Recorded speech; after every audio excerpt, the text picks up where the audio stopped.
नमस्कार, मैं चंदू सोजतिया और आप देख रहे हैं सिटी न्यूज़। सिटी न्यूज़ पिछले 25 सालों से लगातार अमरावती की जनता की सेवा में लगा हुआ है। 25 साल अगले साल हमें पूरे हो रहे हैं इस इलेक्ट्रॉनिक्स मीडिया में कार्य करते-करते। कई उतार-चढ़ाव इस 25 सालों में हमने देखे हैं। आज एक नया विषय लेकर आपके सामने आया हूँ। पिछली बार जनवरी में जब प्रदीप मिश्रा अमरावती आए थे, तो कुछ पत्र जो उनके द्वारा नहीं पढ़े गए थे, हमारे स्टूडियो में आए थे, उसमें से एक ही पत्र मुझे ऐसा लगा कि यह पढ़ना चाहिए। एक अबला माँ, एक विधवा माँ जिसकी 16 साल की बच्ची भटक जाती है और वह अपनी व्यथा हमारे इस माध्यम से कहना चाहती है। हमें लगा मैंने अबला शब्द वापरा है, शायद वह किसी का उसको सपोर्ट नहीं था, लेकिन पत्र में लिखते समय उसने बहुत स्पष्ट कहा था कि मुझे किसी भी प्रकार की किसी से सहायता की अपेक्षा नहीं, यानी जो उसका आत्मविश्वास और उसका जो विश्वास था वह उसमें दर्शा रहा था कि उससे किसी वो लड़ने में सबसे सक्षम थी, लेकिन 16 साल की बच्ची जब भटक जाती है तो उस माँ की क्या स्थिति हो सकती है, वह पत्र के माध्यम से हमने बताने की कोशिश की थी। उसके बाद में कई जगह ड्रग्स है, पब्स है, जिसके कारण वो बिगड़ी थी, कुछ जगह बंद है। जो भी चल रहा है वह विषय उस समय था। आज का पत्र भी एक माँ का है, लेकिन यह माँ किसी भी रूप में कमज़ोर नहीं है, संघर्ष करने वाली है, लड़ाई लड़ने वाली है। आज के इस युग में किस प्रकार खुद को रखा जाता है, यह भी माँ विधवा है। किस प्रकार रखा जाता है, खुद को कैसे दुनिया के सामने प्रस्तुत करना है, उनका एक बेटा है। चेहरा थोड़ा-सा जन्म के समय से बेटे का बिगड़ा हुआ है। उस चीज़ को लेकिन उन्होंने चैलेंज नहीं माना, वो अपनी योग्यता में ढाला। होशियार लड़का, लॉ में फर्स्ट डिवीज़न में अभी पास हुआ है।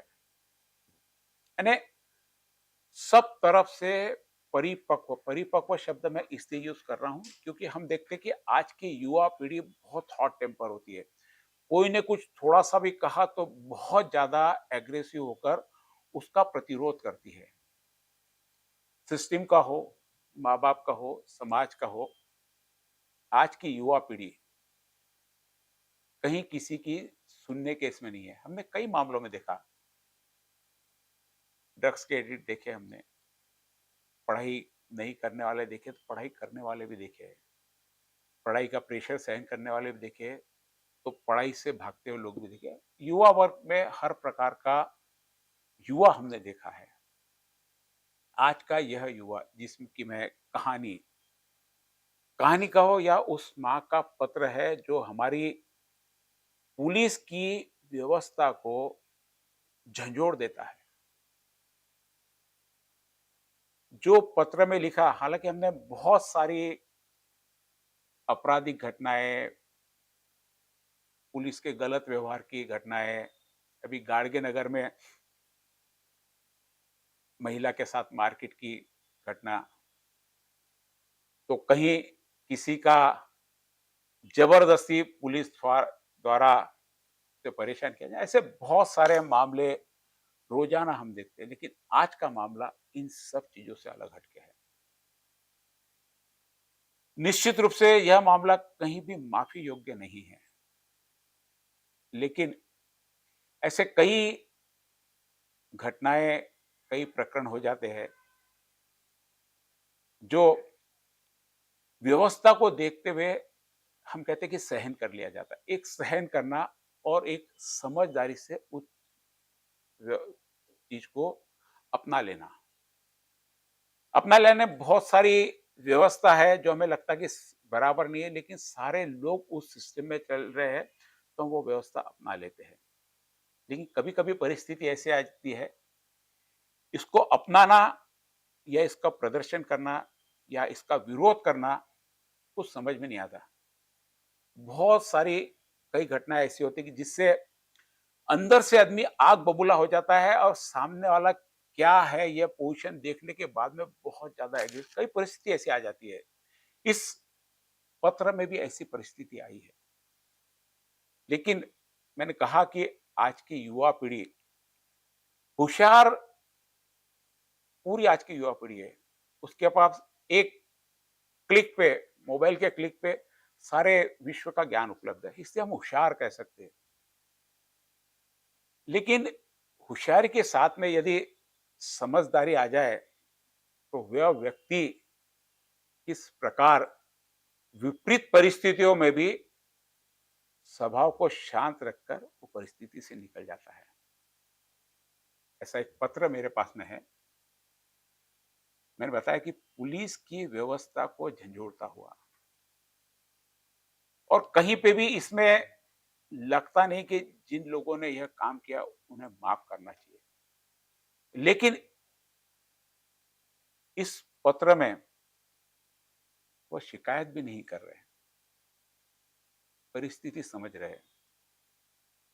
मेरे पास में यह पत्र अमरावती के एक पुलिस अधिकारी की पत्नी द्वारा लिखा गया है, जिसने पुलिस में जिसके पति ने पुलिस में अपनी 38 साल की सेवाएं दी है। उनका पुलिस के प्रति जो एक सम्मानजनक व्यवहार देखने को मिला, जो उनके साथ में हुआ, उस चीज को भूल गए। लेकिन अपनी व्यथा और यह चीज आम लोगों के साथ में ना हो, इसलिए उन्होंने वह पत्र मुझे भेजा। उन्होंने कहा कि मैंने सोशल मीडिया पे भी यह पत्र डाला है। उनका वह पत्र मैं यहाँ पर वैसा का वैसा जैसा उन्होंने लिखा वैसा ही है। उन्होंने से मैंने नाम की भी पूछा, तो उन्होंने कहा नाम भी आप मेरा इस पत्र में ले सकते हैं। अमरावती में पुलिस अधिकारी थे, साखरे साहब करके। आम जनता जानती है, बहुत एक सहज स्वभाव के अधिकारी थे। उनकी पत्नी और उनके लड़के की यह है, हम दास्तान कह सकते हैं, कहानी कह सकते हैं, उनके साथ में आप बीती जो थी, तो मैं बता रहा हूँ। बात वही है, पुलिस व्यवस्था को झंझोड़ता हुआ यह पत्र पत्र मराठी में है। मेरी मराठी के प्रोनाउंसिएशन में शायद कहीं थोड़ा ऊपर नीचे हो सकता, आप वह समझ लीजिएगा। पत्र मैं पढ़ने जा रहा हूँ। गौरी साकला ने यह पत्र लिखा है। बात 1 जुलाई की है।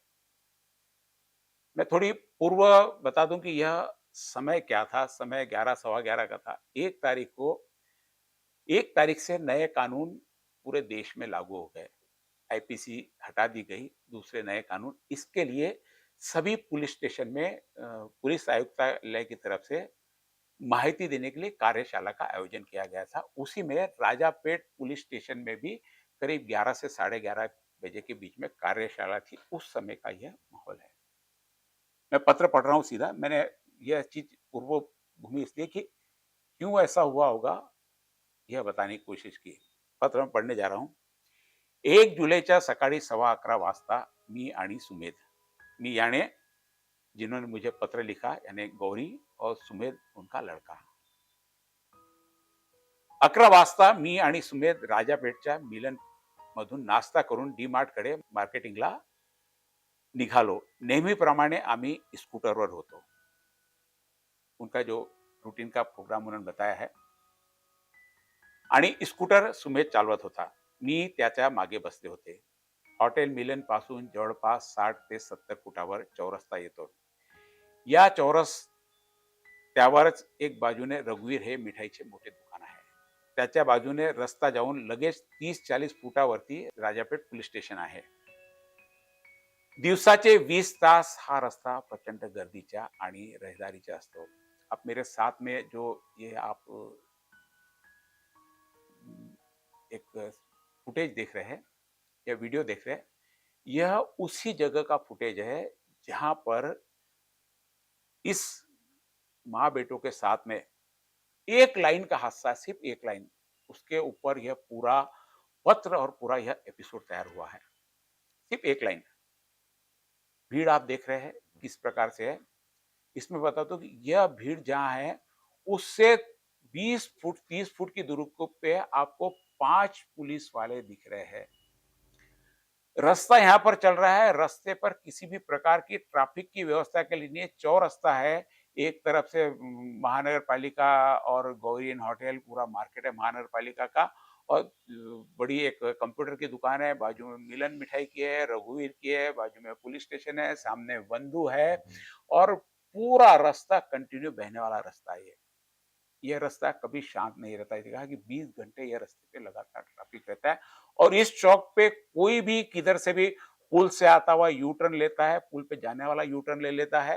तो इस प्रकार यह रास्ते पे लगातार यहाँ पे ट्रैफिक, यानी बिना व्यवस्था के, आप देख रहे हैं इसमें कि कोई भी गाड़ी किधर से मुड़ के चल जा रही है, और पैदल राहगीर भी वहां से आते जाते हैं। मैं पत्र वापस आगे कंटिन्यू कर रहा हूँ। या रस्त्यावरती लोक उलट-सुलट कधीही क्रॉसिंग करतात. रघुवीर आणि त्याच्या आजूबाजूने असलेल्या दारूच्या दुकानामध्ये यायला लोक उलट दिशेने सुद्धा रस्ता क्रॉस करून सर्रास येत असतात. यात पोलीस गाड्यांचा सुद्धा समावेश असतो. इतका प्रचंड गर्दीच्या जागा असूनही तिकडे कोणत्याही प्रकारच्या झेब्रा क्रॉसिंग नाही किंवा सिग्नल सुद्धा लावलेला नाहीत. लोक त्याच्या जसं सोयीच्या वाटेल तसा रस्ता क्रॉस करतात आणि दोन्ही दिशांनी यू टर्न घेतात किंवा दोन्ही दिशांनी उलट-सुलट गाड्या चालवतात. असो, यानी उन्होंने कहा कि ठीक है, यह व्यवस्था चल रही है, चलने दो. और आपण काही देश सुधारू शकत नहीं, क्योंकि व्यवस्था के साथ में मैंने शुरुआत में कहा कि कुछ लोग इस व्यवस्था को स्वीकार कर लेते हैं और उसके हिसाब से खुद को ढाल लेते हैं. तर त्या दिवशी मिलन मधून मी आणि सुमेध निघालो आणि या क्रॉसिंगच्या जवळ पोहोचलो असता आमच्या बाजूने एक शिवशाही बस रस्त्याने जात होती. अचानक एक पोलीस अधिकारी समोर आला आणि त्याने त्या बसला हात करून थांबवलं. तोपर्यंत आमच्या पुढे असलेली सगळी वाहने सरळ रस्त्याने बडनेरा दिशेने जात होती. त्या अधिकाऱ्यांनी ती बस का थांबवली याकडे माझं आणि सुमेधचं लक्ष गेलं. आम्हाला वाटलं बसमध्ये काहीतरी प्रॉब्लेम असेल, म्हणून त्याने ती बस थांबवली. अचानक बस थांबल्यामुळे बसवाला सुद्धा कन्फ्यूज झाला. इतक्यात तो अधिकारी आमच्या स्कूटी समोर आला आणि त्यांनी आमच्या स्कूटर थांबवायचा इशारा केला. तो असं काही करेल याची आम्हाला अजिबात कल्पना नव्हती, कारण आमच्या अगोदरच्या गाड्या समोर जाने शुरू होते. ऐसा अक्सर होता है कि हम जहां पर भी देखते हैं, पुलिस वाला हाथ देता है, गाड़ी वहीं रोकनी पड़ती है. पीछे फिर उसके चाहे लंबी लाइन लग जाए, गाड़ी ने वहीं रुकना चाहिए, और बीच रास्ते में खड़े हो जाते पुलिस वाले. इनके लिए कोई नियम है कि नहीं पता नहीं, इनको किस प्रकार से इस चीज की ट्रेनिंग दी जाती है, इसकी भी जानकारी हमें नहीं है. मैं पत्र आगे कंटिन्यू कर रहा. मला वाटलं त्यांना त्याला लायसन्स वगैरे चेक करायचे असेल, म्हणून त्यांनी हात करून गाडी थांबवली. आता कोणताही अधिकारी भर रस्त्यात आपली गाडी थांबवली तर आपण ती रस्त्याच्या मधोमध उभी करत नाही, तर ती बाजूने नेऊन उभी करतो. सुमेधने सुद्धा त्याचे गाडी उभे करायला सांगतात गाडी 15-20 पाऊल पुढे नेऊन राजापेठ पोलीस स्टेशनच्या कॉर्नरला उभी केली. इतक्यात तो अधिकारी सुमेध जवळ आला आणि माझ्याकडे बघून बडबडायला लागला. सबसे जो इस पत्र का केंद्र बिंदु है, जिसके कारण उस महिला को यह लिखने पर मजबूर होना पड़ा. मैंने कहा कि यह पूर्व पुलिस अधिकारी की पत्नी है और हर चीज में सक्षम है. उसका उनका जो लड़का है, थोड़ा चेहरा, हो सकता देखने वाले को थोड़ा लगे, सबके अपने अपने अपने चेहरे रहते हैं. तो उस समय उस पुलिस वाले की प्रतिक्रिया उस लड़के के चेहरे को देखकर क्या होती है? क्या कहता है पुलिस वाला? मैं तुमको रुकने के लिए बोल रहा हूं, समझ में नहीं आता क्या? वापस रिपीट कर रहा हूं मैं तुमको रुकने के लिए बोल रहा हूं, समझ नहीं आता क्या?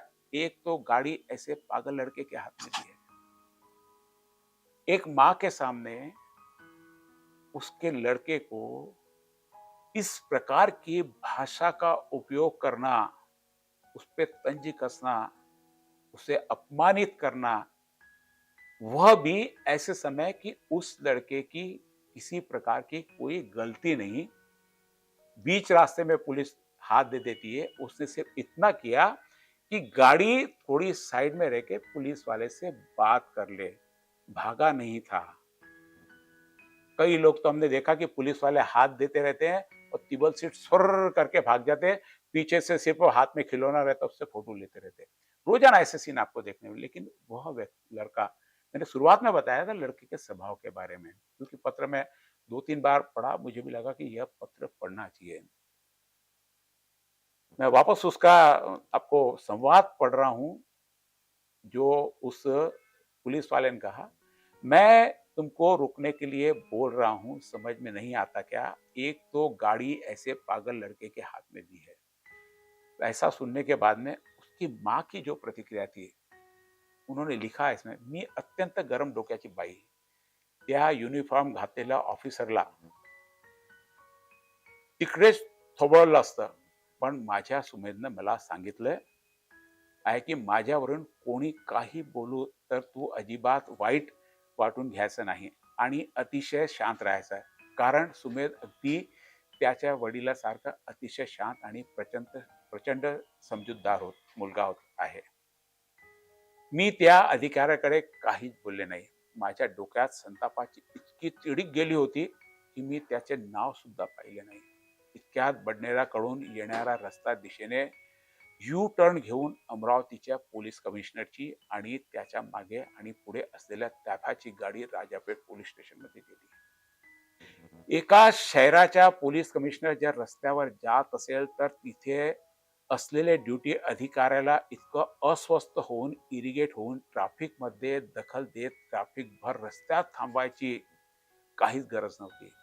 त्याला जर गाड्या थांबवायचा होता तर त्यांनी 200 फीट अगोदर बॅरिगेड्स टाकून तिथंच लोकांना ट्रॅफिक बाबत सतर्क करत आपली वरिष्ठ अधिकाऱ्याची गाडी एस्कॉर्ट करायची होती.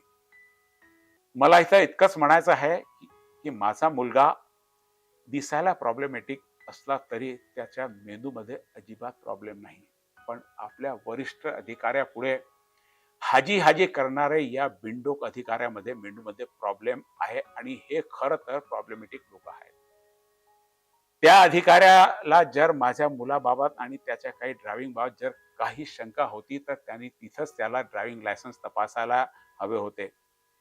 ये ऐसे आणि जे त्यांनी म्हटले पहिले, लड़के के हात में गाडी दी है असे म्हणून माझ्या मुलाच्या आणि त्याच्या तोंडावरती अपमान करून त्याला मानसिक खच्चीकरण करायची गरज नव्हती. तसं सुमेधच्या मानसिक खच्चीकरण असल्या लोकांचं तोंड फाडेपणामुळे होणार नाही याची मला खात्री आहे. कारण आहे, त्या परिस्थितीत असं जगायचं आणि कसं सामना करायचा आहे, मी त्याला लहानपणापासून शिकवले आहे.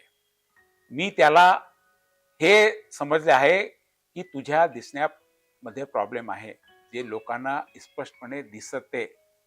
पण या देशामध्ये 99% लोक असे आहेत की ज्यांना मेंदूचा प्रॉब्लेम आहे, पण ते लोकांना दिसत नाही आणि त्यांना सुद्धा समजत नाही आणि ते खरे प्रॉब्लेमॅटिक किंवा अपंग हे लोक आहेत.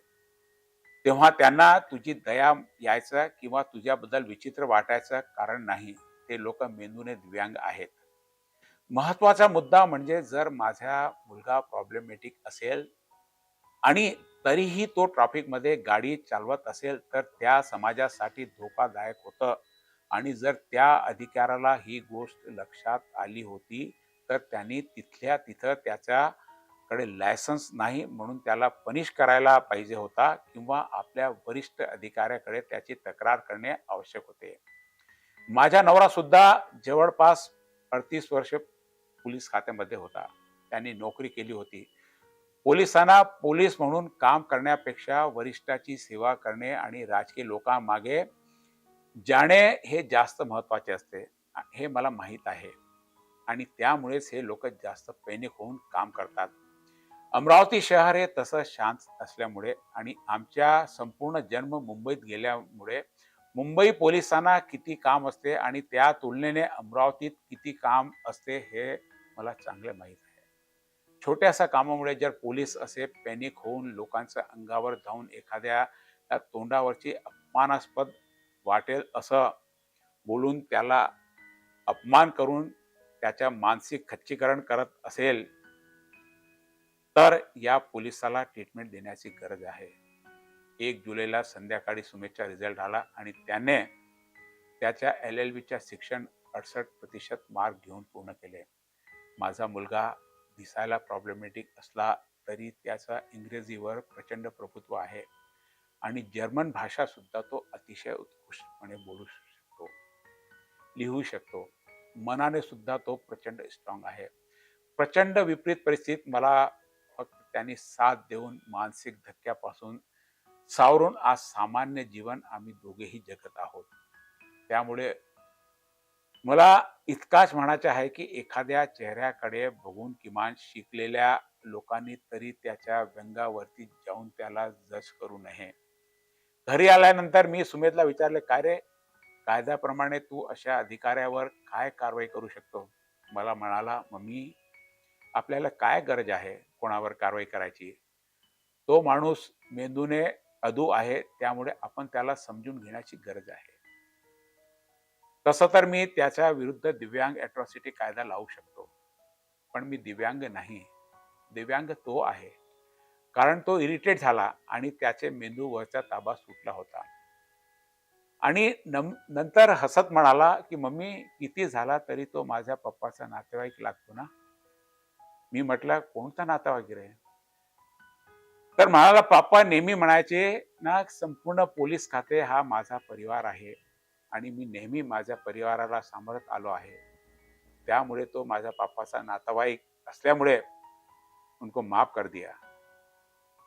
डॉक्टर गौरी साखरे, यह था उस गौरी साखरे का पत्र जो मैंने आज इस मेरे चैनल के माध्यम से मुझे जरूरी लगा, क्योंकि आम तौर पर हम देखते हैं पुलिस अपनी ड्यूटी करती है, नहीं करती ऐसा नहीं है। खड़े रह के ट्रैफिक की व्यवस्था करना, रात बिरात घर से लगना, हम जब त्योहार मनाते रहते तब उन्होंने हमारी रक्षा करना। लेकिन कुछ मामलों में पुलिस सबसे नजदीक जनता के होती है। किसी को भी कुछ भी समस्या होती है तो पहला जो उसका पैर बढ़ता है पुलिस स्टेशन की तरफ बढ़ता है। तो ऐसे में पुलिस के ऊपर लोगों को बहुत विश्वास है। उसी विश्वास को देखते हुए है कुछ ऐसे हादसे हो जाते हैं और होते रहते हैं। हर बात की जानकारी यह नहीं कि वरिष्ठों तक पहुंचे। इस माध्यम से मैं यह पुलिस अधिकारियों तक यह बात पहुंचाना चाहता हूं कि पुलिस का व्यवहार जनता के साथ में एक मित्र की तरह होना चाहिए, उसके सहयोगी के रूप में होना चाहिए, न कि एक प्रशासकीय व्यवस्था कि किसी को हम अपमानित करके कुछ भी बोल देवे। बात बहुत छोटी सी है कि कैसे पगले लड़के के हाथ में गाड़ी दे दी। ठीक है, चेहरे से थोड़ी सी विकृत अवस्था में है, प्रकृति है, नेचर है, सबके चेहरे सुंदर रहे जरूरी नहीं है, लेकिन चेहरे की सुंदरता से ज्यादा उसके विचारों की सुंदरता देखना ज्यादा जरूरी है। हमने देखा कि किस प्रकार उन्होंने कहा कि ये मेरे पूरे परिवार वाले हैं। तो परिवार वाले किस तरह कि उनके पिता जो पुलिस में थे, सारा पुलिस का था, उनका परिवार था। तो उस परिवार के साथ में कैसा विरोध, यह बात देखने वाली है। ठीक है, आम हर पुलिस वाला नहीं जानता कि वो रिटायर्ड पुलिस की पत्नी थी, लेकिन आम नागरिक के साथ में भी ऐसा व्यवहार नहीं होना चाहिए। यह बात की दक्षता सभी ने लेनी चाहिए। नमस्कार। आपको यह वीडियो कैसा लगा? आप कमेंट बॉक्स में ज़रूर बताएँ। आपकी भी ऐसी कोई समस्या, ऐसी बात जो कभी-कभी हर्ट कर जाती है, जो होना नहीं चाहिए और हो जाता है। यदि आपको लगता है कि यह बात लोगों के ध्यान में आनी चाहिए, आपकी वह बात मुझ तक लिख के भेजिए। मैं वरिष्ठ अधिकारी तक और जनता तक पहुँचाने की कोशिश करूँगा। आप यह हमारा चैनल सभी टीवी प्लेटफ़ॉर्म पर और सभी सोशल मीडिया के प्लेटफ़ॉर्म पर देख सकते हैं। आप जिस सोशल मीडिया के प्लेटफ़ॉर्म को भी देख रहे हो, यदि आपने उसे फ़ॉलो नहीं किया, लाइक नहीं किया, सब्सक्राइब नहीं करा, तो कृपया इतना कर दीजिए। आप हमारे लिए सिर्फ़ इतना ही करें, बाकी आपकी समस्या के लिए हम यहाँ बैठे हैं। जो भी समस्या रहे आपकी, हम कोशिश करते हैं कि उसका आप तक समाधान पहुँचे। नमस्कार।